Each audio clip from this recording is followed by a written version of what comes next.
Shri Venkateswara gold తాకట్టులో ఉన్న మీ బంగారాన్ని విడిపించి కొనబడును.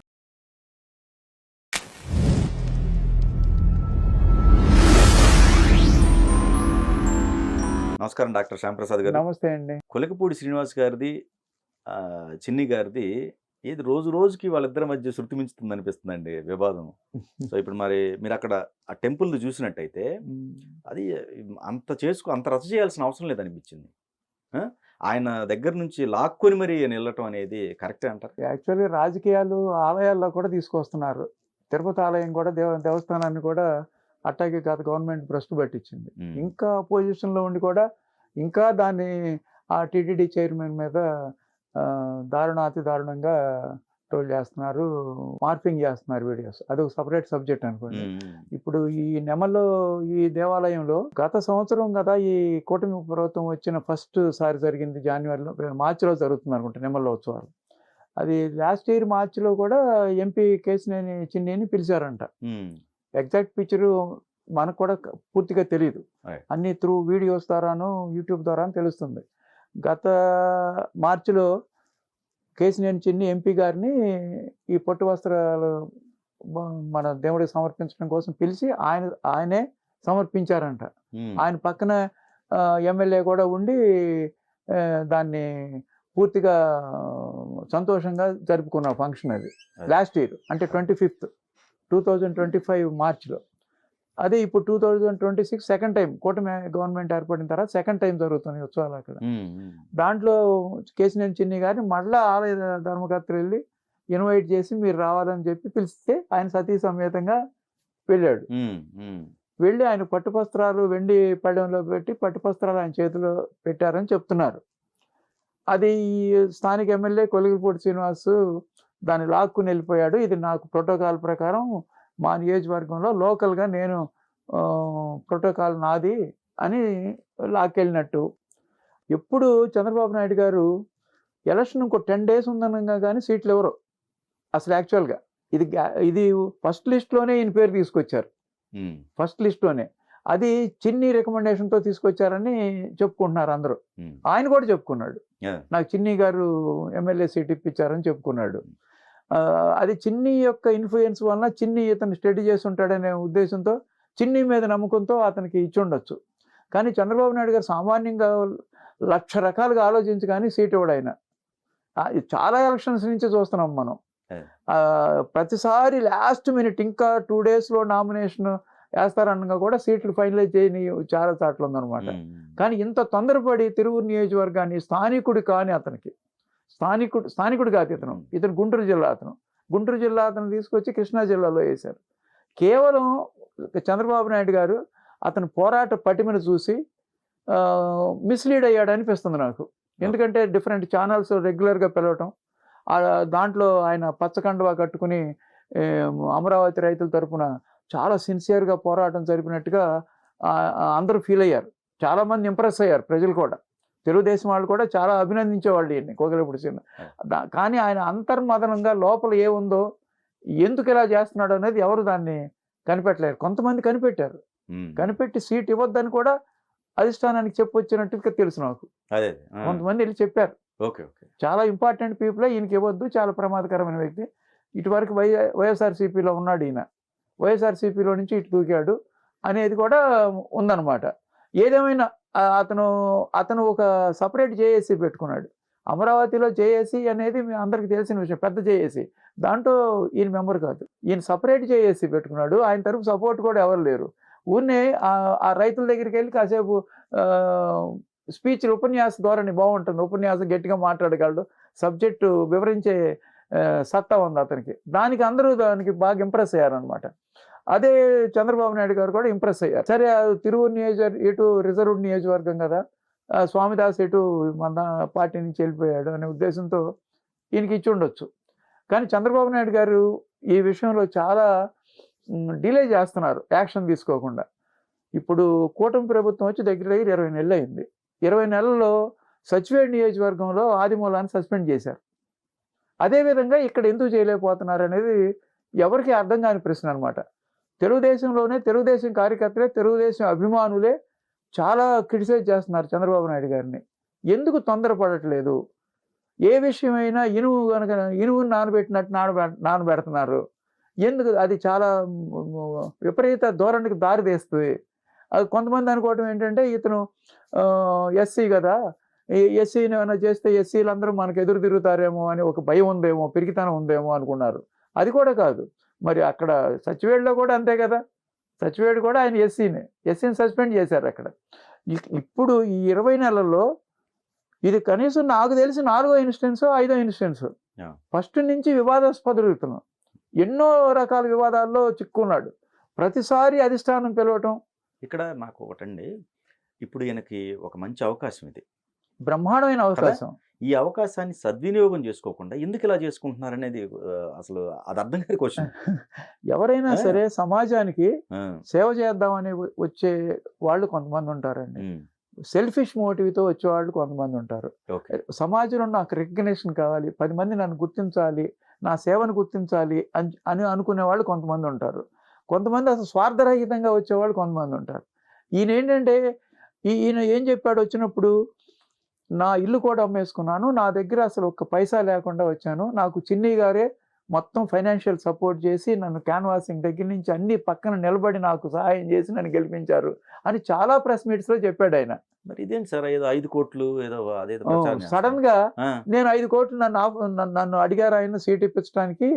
ఈయన దగ్గర 5 కోట్లు ఎక్కడి నుంచి వస్తాయి, ఎవరు ఇస్తారు? ఇచ్చిన లక్షల్లో ఇవ్వచ్చు, 50 లక్షలు ఇవ్వచ్చు, 70 ఇవ్వచ్చు, లేకపోతే 1 కోటి ఇవ్వచ్చు, 2 కోట్ల దాకా వెళ్ళొచ్చు. డిఫరెంట్ తెలుగుదేశం అభిమానులు ఇవ్వచ్చు. ఈయన మీద ఇంప్రెషన్, ఇది అమరావతి రైతుల తరఫున పోరాడాడు, చాలా మంచి నాయకుడు కాబట్టి ఇద్దామని ఇచ్చిన వాళ్ళు కూడా ఉండొచ్చు. కానీ అవన్నీ కలిపిన 5 కోట్లు వచ్చే అవకాశం కనపట్ల. ఒకవేళ ఉన్న 5 కోట్లు నేను ఇచ్చాననే దానికి ప్రూఫ్స్ ఎక్కడ లేవు. ఎంత 30 లక్షలు 40 లక్షలు ఇది అకౌంట్ ట్రాన్స్ఫర్ చేశారని అప్పుడు చూపించాడు. మరి 5 కోట్లు ఇచ్చే ఆయన ఎందుకు ఓపెన్గా ప్రెస్ మీట్స్లోకి వెళ్తారు? సేమ్ పార్టీ, సేమ్ లీడరు, అది ఇంటర్నల్గా పార్టీలో జరగాల్సిన చర్యలు అవన్నీ ప్రెస్ మీట్లోకి వెళ్తే పార్టీ యొక్క ప్రెస్టేజ్ ఎక్కడికి వెళ్ళిపోద్ది? పార్టీని తక్కువ చేసినట్టే కదా. అధిష్టానం దగ్గర తీసుకెళ్ళాలి. ఆయనకి ఏ సమస్య ఉన్నా, నన్ను ఇట్లా టికెట్ కోసం 5 కోట్లు ఆఫర్ చేశారండి చిన్ని గారు అని చెప్పి చంద్రబాబు నాయుడు గారికి చెప్పుకోవాలి. ఆయన అవైలబిలిటీ లేకపోతే లోకేష్ బాబు గారు చెప్పుకోవాలి, లేకపోతే ఏదైనా మినిస్టర్స్ చెప్పుకోవచ్చు, లేకపోతే హైరార్కీ చాలామంది ఉంటారు, పాలిట్ బ్యూరోకి చెప్పుకోవచ్చు. వీళ్ళందరికీ చెప్పుకుని వాడు కూడా విననప్పుడు, వాడు కన్విన్స్ కానప్పుడు పబ్లిక్కి వెళ్ళాలి. చాలాసార్లు ఈయన పబ్లిక్కి ఓపెన్గా ఇష్యూస్ తీసుకెళ్ళాడు. పబ్లిక్కి ఎప్పుడు వెళ్ళకూడదు. క్రమశిక్షణ సంఘం ఉంటుంది, క్రమశిక్షణ కమిటీ ఉంటుంది, ఆ కమిటీ దగ్గరికి తీసుకెళ్ళాలి. నన్ను ఎంపీ గారు ఇలా చేస్తున్నారండి, నన్ను ఇలా అడిగారండి, ఇన్ని జరుగుతున్నాయండి, మీరు దాన్ని తగిన చర్యలు తీసుకోండి అని చెప్పాలి. ఈ విషయం కూడా అంతే, ఈ గుడి విషయం కూడా అంతే. 2025లో ఇదే నెలలో అక్కడ ఇదే కార్యక్రమం జరిగితే ధర్మకర్తలు ఎంపీ శివనాథ్ గారిని పిలిచారు.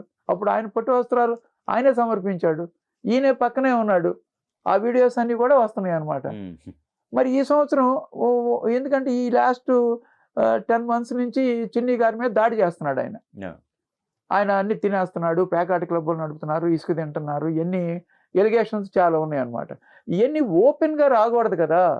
చాలా నియోజకవర్గాల్లో చాలా ఎలిగేషన్స్ ఉన్నాయి ఎమ్మెల్యేల మీద. అక్కడ ఎవరు ఓపెన్గా రాలా.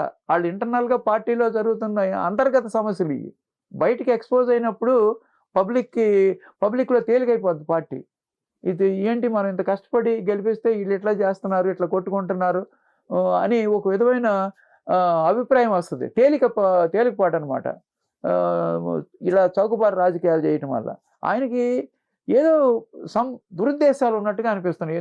కంటిన్యూస్గా ఇప్పుడు ఈ గుడి విషయమే, ఈ నెమలి సంఘటనే, ఈ నెమలి సంఘటనలో ఎంపీ, సాక్షాత్ ఎంపీ, 7 నియోజకవర్గాలకు ఎంపీ, ఆయన గౌరవం ఇవ్వాలి. ఆయన గెస్ట్, తిరువూరికి గెస్ట్ అనుకోండి, నువ్వే ప్రోటోకాలు. ఒకవేళ గుడి ధర్మకర్తలు ఆయనకే ఇచ్చారనుకోండి, నువ్వు హుందాగా బిహేవ్ చేసి ఆ కార్యక్రమం అయిపోయిన తర్వాత అక్కడ చెప్పాలి, నేను ఎమ్మెల్యేను కదా, నాకు ప్రోటోకాల్ కదా, నెక్స్ట్ టైం నుంచే నాకు అట్లా చేయండి. ఈ ఒక్క రోజుకే ఏదో అంతా ప్రపంచం అంతా తలకిందులు అయిపోయినట్టు వీధి రౌడీలాగా చౌకబారుగా లాక్కోవటం ఏంటి? నువ్వు ఒక ఎమ్మెల్యేవి, ఒక నియోజకవర్గాన్ని ఎమ్మెల్యే అంటే ఎంత ఇంపార్టెన్స్ ఉండాలి? నీకు ఎంత అవకాశం ఇచ్చారు ప్రజలు? ఈ నియోజకవర్గం స్థానికుడు కాదు నువ్వు, కేవలం తెలుగుదేశం బలంతో, జనసేన బీజేపీ బలంతో 2024లో వైఎస్ఆర్సీపీతో ఉన్న వ్యతిరేకతతో నువ్వు ఎమ్మెల్యే కాగలిగావు. అది చాలా అదృష్టం. జీవితంలో ఒకసారి ఎమ్మెల్యే కాగలిగావు. అవును. నీకు ధనబలం లేదు, భుజబలం లేదు, నీకు మంది బలం లేదు. అన్ని బలాలు కూటమి ద్వారా వచ్చినాయి. తెలుగుదేశం కానీ జనసేన కానీ, నువ్వు తెలుగుదేశం తరపు వచ్చావు కాబట్టి తెలుగుదేశం కార్యకర్తలు రాత్రింబవళ్ళు కష్టపడి అవును. నిన్ను గెలిపించారు. ఎంత మంచి అవకాశం, సువర్ణ అవకాశం. జీవితాంతం నీకు 50 ఏళ్ళు చిల్లర ఉన్నట్టున్నాయి. నీకు ఇంకా కనీసం 20 years రాజకీయ లైఫ్ ఉంది. ఇప్పుడు ఇంత వివాదాస్పదంగా మారిన తర్వాత నీకు రాజకీయ లైఫ్ ఉంటుందని నువ్వు అనుకుంటున్నావా? ఇక్కడ ఇంకోటి సార్, ఒకవేళ ఆయన ఓకే ఈ టర్మ్ వరకు తర్వాత వైఎస్ఆర్సీపీలోకి వెళ్దాం అనుకుంటే అక్కడన్నా పోనీ ఉంటుందా? ఎక్కడ ఉండదండి. ఒక్కసారి ప్రజలలో నమ్మకం పోయిన తర్వాత ఇవాళ ఆయన్ని ఇండిపెండెంట్ గా నుంచోమనండి, 100 కంటే తక్కువ ఓట్లు వస్తాయి. సరే, ఆయన వైఎస్ఆర్సీపీకి వెళ్ళిపోయాడు. వైఎస్ఆర్సీపీకి వెళ్తే వాళ్ళు నమ్మరు. కావాలి ఎవరంటే ఇప్పుడు ఇలా చేశాడు. ఇటువరకు వైఎస్ఆర్సీపీలో ఉన్నాడు ఆయన, అక్కడి నుంచి ఇక్కడికి వచ్చిన ఆయనే. నమ్మకం పోయింది. కరెక్ట్. నమ్మకం ఒకసారి కాన్ఫిడెన్స్ పోయిన తర్వాత ఈయన నమ్మరు, ఫైనాన్స్ చేయరు. ఎవరు చేస్తారు ఈయన ఫైనాన్స్? కంప్లీట్ గా రాజకీయ సమాధి అవుతుంది. రాజకీయ ప్రజల్లో ఆయనకి చాలా బ్యాడ్ నేమ్ వచ్చిందండి. ప్రజల్లో తప్పులు ఉండొచ్చు, ఎంపీ గారికి కూడా తప్పులు ఉండొచ్చు, ఎమ్మెల్యే గారి తప్పులు ఉండొచ్చు. కానీ నువ్వు ఇట్లా బహిరంగంగా నువ్వు ప్రెస్ మీట్లు పెడితే పార్టీ తేలికైపోతుంది, ఎదుటివాడికి మంచి ఆయుధం దొరుకుతుంది. ఎంతో కష్టపడి తెచ్చుకున్న ప్రభుత్వం ఇది. ఎంతో అరాచకాన్ని నుంచి బయటపడి వస్తే నువ్వు చక్కగా కార్యక్రమాలు జరుపుకో. ఎంతో సిస్టమ్ ఉంది. తెలుగుదేశం చాలా క్రమశిక్షణాయుతమైన పార్టీ, చాలా పకడ్బందీగా ఉంటుంది సిస్టమ్స్ అన్ని. ఆ సిస్టమ్స్ ద్వారా సిస్టమ్స్ ద్వారా వెళ్లకుండా ఎంపీ గారితో ఇగోయిస్టిక్ యాటిట్యూడ్తో ఎంపీ గారు నేను గొప్ప, ఎవరు చెప్పలేకపోతున్నారు, ఆంధ్రప్రదేశ్లో నేను ఒక్కడనే చాలా గొప్ప అంటే 164 మంది ఎమ్మెల్యేలు ఉన్నారు కూటమికి, ఎవ్వరూ నీలాగా బిహేవ్ చేయలే. అసలు ఇంత దారుణంగా బిహేవ్ చేస్తుంటే చంద్రబాబు నాయుడు గారిది కూడా తప్పు. ఇమీడియట్గా యాక్షన్ తీసుకోవాలి. ప్రజల్లో ఇది చాలా పెద్ద డిస్కషన్ జరుగుతుంది. Telugu Desam party very very strong ఈ టైంలో. ఇంత స్ట్రాంగ్గా ఉన్నప్పుడు నువ్వు సచివేడ్లో ఆదిమూలాన్ని సస్పెండ్ చేసినప్పుడు ఇమీడియట్గా ఇక్కడ ఎందుకు సస్పెండ్ చేయరు మీరు? కేవలం నువ్వు పబ్లిక్గా ప్రెస్ మీట్లు పెట్టినందుకు ఒక్క సాకుతో కూడా సబ్మిట్ చేయొచ్చు. లేదా ఇద్దరిని సస్పెండ్ చేయండి కొన్ని రోజులు, లేకపోతే షోకాజ్ నోటీస్ ఇవ్వండి. అసలు ఏం యాక్షన్ చేయకుండా క్రమశిక్షణ అధిష్టానం పిలుస్తుంది, వీళ్ళు వెళ్తారు, ఏదో చెప్తారు, వచ్చేస్తున్నారు. ఆ రోజుతో అది అయిపోతుంది. మళ్ళీ కొన్ని 3-4 నెలలు అయిన తర్వాత మళ్ళీ ఇదే విధంగా బయటపడుతున్నారు. ఏదో దురుద్దేశం ఉంది ఇక్కడ. దురుద్దేశం లేకపోతే పబ్లిక్లోకి ఈ విషయాలు తీసుకురారు. ఇప్పుడు చూడండి, చిన్ని ఉన్నాడు. చిన్ని ఇంతవరకు ఈ ఇష్యూ అయిన తర్వాత అసలు ప్రెస్ మీట్స్ పెట్టడం కానీ ఏది చేయలే. ఇప్పుడు ఆయన హుందాగా ఆ రోజు లాక్కెళ్ళిపోయినా హుందాగా కళ్యాణం అయ్యే వరకు కూర్చుని గౌరవంగా పూజ చేసుకుని వచ్చేసారు. వాళ్ళ అనుచరులు కూడా అక్కడ ఉన్నారు. ఇప్పుడు ఆయనే గనక నిజంగా ఎగోకపోతే ఇమీడియట్ గా ఆయన చేతిలో పళ్ళి ఉంటుందా ఎమ్మెల్యే చేతిలో? అది సాధ్యమేనా? అవును. అతనికి సపోర్టే లేదు అక్కడ. సపోర్ట్ తెలుగుదేశం అది ఎందుకు అర్థం చేసుకోలేకపోతున్నారండి ఆయన కావాలని. ఇది డెలిబరేట్ అటెంప్ట్. ఇది డెలిబరేట్, నా ప్రకారం అయితే ఇది డెలిబరేట్ అటెంప్ట్. అతని యొక్క యాటిట్యూడ్ లాస్ట్ 20 months నుంచి నేను గమనిస్తున్నా. అతను ఏదో సంథింగ్, అతనికి అంతర్గతంగా ఏదో దురుద్దేశాలు ఉన్నాయి. లేకపోతే ఇంత బహిర్గతంగా ఏ ఎమ్మెల్యే రాడు. ఎంతో మంది ఎమ్మెల్యేలకు ఎన్నో సమస్యలు ఉంటాయి. ఎంపీలతో కానీ పక్క ఎమ్మెల్యేలతో కానీ నియోజకవర్గంలో కానీ బోర్డు సమస్యలు ఉంటాయి. పబ్లిక్ లైఫ్లోకి వచ్చిన తర్వాత సమస్యలు ఉంటాయి. ఈ సమస్యలన్నీ అధిష్టానం దృష్టికి తీసుకెళ్ళాలి. అంతర్గత విషయాలు బయట పెడితే పార్టీ చులకనైపోద్ది, ఎదుటివాడికి మంచి ఆయుధం దొరుకుద్ది అనమాట.